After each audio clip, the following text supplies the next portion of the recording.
노트북은 가격도 비싸고 고려해야 할 점도 많아서 구매 전 고민이 많으실 텐데요. 그래서 오늘은 알기 쉽게 노트북 구매 가이드를 정리해봤습니다. 사용자 맞춤 추천 제품도 함께 준비했으니 영상 끝까지 시청해주세요. 그럼 바로 알아보시죠.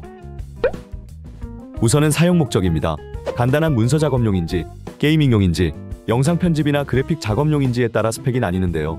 본인이 어떤 목적으로 사용할지를 잘 정리해보시고 그에 맞는 스펙의 노트북을 고르는 것이 첫 번째입니다.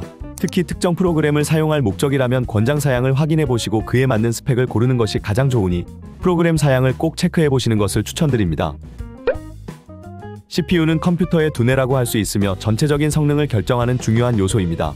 CPU의 종류는 인텔과 AMD가 있으며 3부터 5, 7과 9까지 4가지로 등급이 나뉩니다. 사무용이라면 5 이하를, 게이밍용이라면 5 이상을 추천드리는데요. 하지만 i3만 해도 수십 개가 넘는 다양한 버전이 있어서 어떤 게 더 나은 건지 판단이 어려우실 겁니다. 이때 CPU 비교 사이트를 이용하면 성능 점수를 쉽게 확인하실 수 있습니다. 댓글에 성능 순위 사이트 링크를 남겨놓을 테니 CPU 모델명을 찾아서 성능 점수를 확인해 보시기 바랍니다. 램은 처리 속도를 담당하며 여러 작업을 하거나 렌더링을 돌리는 경우에 램이 관여하게 됩니다. 다다익 램이란 말이 있듯이 램은 많을수록 좋은데요. 최소 8기가 이상을 사용하는 것이 좋으며 요즘에는 상향 평준화가 되어 16기가 이상으로 선택하시는 것을 추천드립니다. GPU는 그래픽카드를 말하며 게임이나 그래픽 작업을 한다면 프로그램 실행 여부가 결정될 정도로 중요한 영향을 끼칩니다. 일반 사무용은 내장 그래픽으로 충분하지만 고사양 게이밍용이나 그래픽 작업용은 외장 그래픽이 필수인데요. 고사양 게임과 작업용으로는 지포스 RTX나 라데온 RX 6000번대 이상을 추천드립니다. 가장 중요한 것은 사용하고자 하는 프로그램의 권장 사양을 확인해보고 그에 맞는 스펙으로 고르는 것입니다. CPU와 마찬가지로 성능 순위 사이트 링크를 남겨두었으니 정확한 성능 스코어를 확인해보시기 바랍니다. 저장 장치는 노트북의 저장 용량을 의미하며 SSD 용량을 확인하시면 됩니다. 최소 256기가 이상이 필수이고 가격대에 맞춰 최대한 큰 용량으로 고르는 것이 좋습니다. 다만 용량을 올리면 가격 부담이 될 수밖에 없는데요. 부족한 용량은 외장 SSD를 사용하여 보충할 수 있으니 우측 상단에서 추천 순위를 확인해 보시기 바랍니다. 휴대성은 화면 크기와 무게에 의해 결정됩니다. 노트북의 주목적은 휴대성이기 때문에 이를 잘 선택하는 것이 중요한데요. 휴대성에 중점을 둔다면 13인치를 추천드리고 일반적인 크기로는 14에서 15인치를, 게이밍과 그래픽용으로는 16인치 이상을 추천합니다.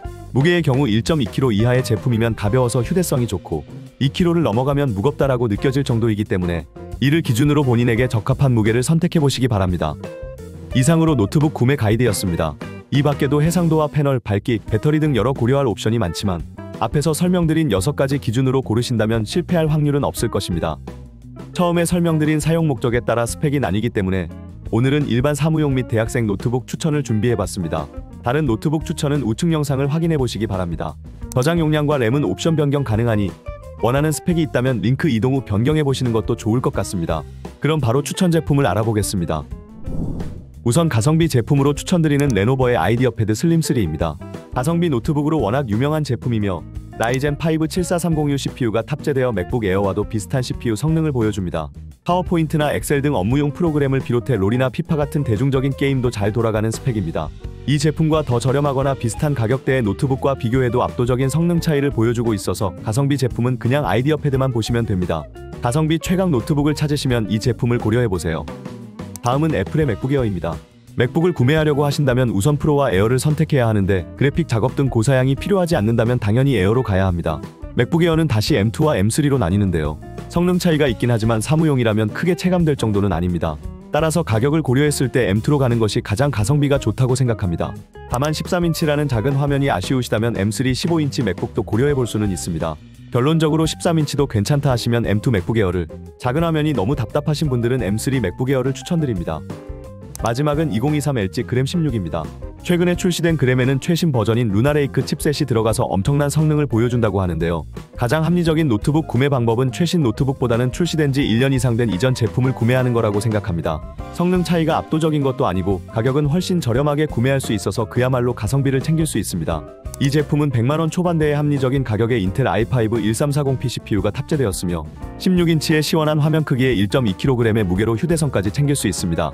뛰어난 AS도 장점이고 맥북에 비해 국내 사이트나 프로그램 호환성도 더 좋아서 말 그대로 사무용의 끝판왕이라 할 수 있습니다. 최고의 사무용 노트북을 찾으신다면 이 제품을 추천드립니다. 이상으로 사무용 노트북 순위였습니다. 모든 링크는 고정 댓글에서 확인하실 수 있습니다. 앞으로 다양한 제품 정보 받아보시려면 구독을 눌러주세요.